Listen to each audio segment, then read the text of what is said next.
Hi, I hope you found that Apple marketing video as exciting as I did. So I want to do a video tonight, talk a little about one of the things that Apple started doing recently, and that is marketing iPads to pilots.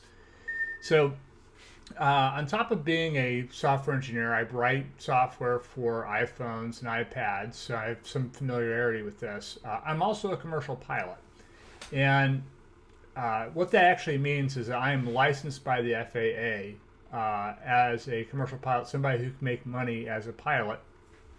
And that doesn't mean I work for an airline. The people that work for airlines, those are typically have a license. It's called an ATP license. That's an Airline Transport Pilot. I do not have that kind of license, but I do fly general aviation aircraft. And one of the things I thought was interesting with Apple's marketing is that one of the things they have realized is that pilots, that's general aviation pilots, commercial pilots, ATPs, military pilots, you name it, they use iPads when they fly. And one of the reasons for that is there is a great company, which is now owned by Boeing, called ForeFlight. And they have software that a lot of pilots use called ForeFlight. And actually, it's the software that we just saw in Apple's marketing video here. But this is an iPad mini with the software on it. And this is an invaluable tool. For people who don't remember, if you used to board an airplane, you watched the pilot board the airplane, they had this thick bag that they would bring on. It was a big, giant, box-like bag. And the reason why they carried this on the plane was because it had all their charts in there. So whenever a pilot's flying anywhere, one of the things that they would do is they would have to make sure that they had up-to-date charts of the area where they're flying on top of approach procedures, departure procedures. Those all came in these giant these little books that actually are about the same size as the iPad mini. And oftentimes what would happen is the pilot would take their approach plates, and they would strap them to their leg on a little knee board.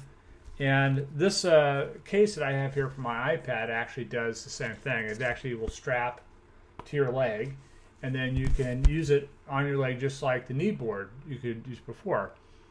And so one of the things that's been great about the iPads and these other electronic flight books, Garmin actually makes one as well. They also make software for the iPad.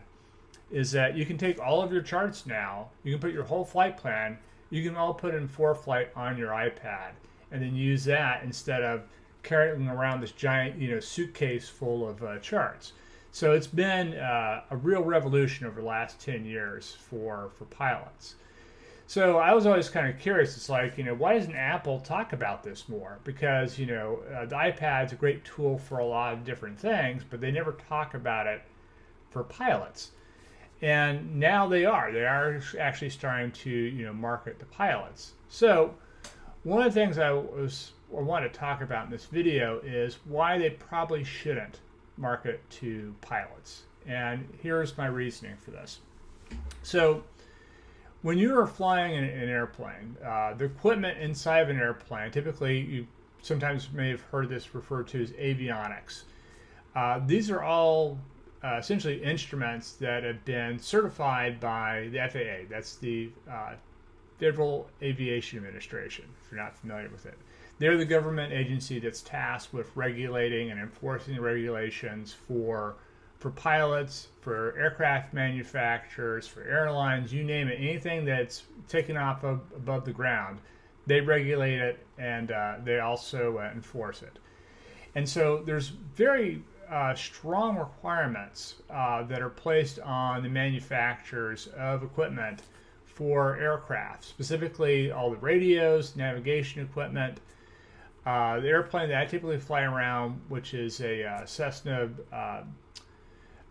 Cardinal, when it was originally manufactured, all the radios and everything that were in there were essentially stuff that was designed in the 1960s and 1970s. We've since upgraded that with FAA-approved avionics, so we're using more up-to-date avionics. And one of the things that they do with those instruments is they make sure that they'll operate in all kinds of different conditions, because when you're flying around an airplane, the equipment may be subjected to temperatures that are, well below freezing to temperatures that are really high, really hot. So one of the things that's also very common for pilots, especially general aviation pilots, is when you're flying around in the aircraft that we fly, the average age of those aircraft is about 50 years old, and most of those aircraft do not have air conditioners. Now, I know that a lot of people find that hard to believe, that we're in 2021, and that people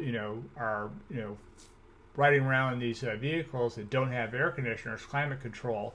But that's the case. The average age of a general aviation airplane, I believe, is 50 years old. The one I typically fly was built in the 1970s, so it's in the mid-40s area and stuff like that. We do not have an air conditioner on board.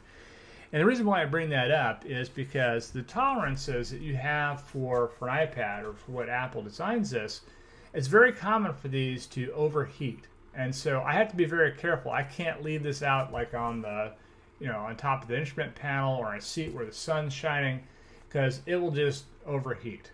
And it seems like it's gotten maybe a little bit worse with the iOS 15 update, but that's something I think that Apple needs to take into account now. So if they're going to market this to pilots, they need to think about it from the standpoint, if they're making electronics that are being used inside of an airplane. And some people have even gone through is they've even taken part of their instrument panel, and they have a place where they can mount an iPad in their instrument panel, because they're using this just like they'd be using like a primary flight display or a secondary flight display. And the thing is, if you're going to be using that or promoting it as something that can be used as a replacement for avionics, then you need to make sure that you are going by the same standards that the FAA uses for the manufacturers, like Garmin, for example, Benix King. These are companies that make radios and instruments that are used inside of our cockpits, and they're made with very high tolerances for specific reasons, because we have to make sure those instruments are reliable and they'll work in all the different types of conditions that we have to operate in. So that being said, I think that if Apple's going to promote the iPad to pilots and try to sell the iPad to pilots, which I was excited to see, they need to make sure that their equipment, Apple manufactured equipment, will operate in the same environment that we use with these different manufacturers. And I'm hoping that the FAA actually does regulate what they call typically the digital flight bag. I think that they should probably take a look at the way that Apple markets their iPads to pilots, because I think it's important that when we're using this equipment inside of the cockpit, that it operates the way that we expect it to. So that being said, let me know what you think of this video. If you like the video, please give me a thumbs up. If you don't like it, you can give it a thumbs down. And if you do like it, please subscribe to my channel so I can do more videos like this. It helps the algorithm, and I'll make more videos like this. That's it. Have a good evening.